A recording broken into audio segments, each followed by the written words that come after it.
There's an ongoing liberal bias in Hollywood. In a book entitled Primetime Propoganda, the true Hollywood story of how the left took over your TV, conservative columnist and radio host Ben Shapiro has set out to prove, well, we're all being brainwashed. Yes, according to Mr. Shapiro, even Elmo is in on the plan to swing America to the left. I'm delighted to say that Ben joins us now live in the studio. Good afternoon. Hey, thanks so much for having me. How is Hollywood liberal? I mean, from top to bottom, from executives to creators to producers, I mean, these are all people who believe in one particular mindset. It's an echo chamber. If you've spent any time at all out in Hollywood, you know that most people tend to think alike politically. They tend to hang out with people who think like they do politically, and therefore their work tends to result in liberal propaganda. How then do you explain Fox News, or the success of American Idol, or the success of the Jersey Shore? What have they got to do with left-leaning bias? Well, I mean, Fox News is not particularly an entertainment-oriented. I mean, maybe you think it is, but it's not. It's a news channel in the same way that MSNBC is a news channel. My book is really not about the news. It's about entertainment-oriented programming. American Idol, to me, is actually a response to a lot of the liberal programming that's been in scripted television. The focus of Primetime Propaganda is really unscripted. I think the rise of reality television actually has a lot to do with the fact that the American people are interested in seeing things that aren't quite as one-sided. I mean, American Idol is actually a conservative show in my view. Is 24? No, of course 24 is a conservative show, or at least was until Janine Garofalo showed up. But 24 is one show out of literally hundreds, and I profile probably 100 separate shows in my book. It's always easy to pick one example of a conservative show.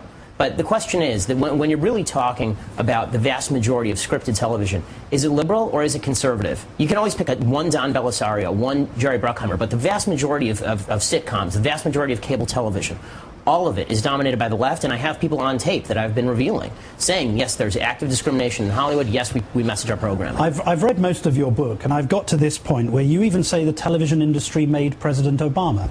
I'm quoting you. You say, if the relationship between the Obama administration and the television industry is hot and heavy, there's a reason for that. The television industry made Obama. Yeah. I mean, I do believe that President Obama is a media-made candidate. This is a man who didn't have a lot of background. But hang on a second. He was a successful campaigner.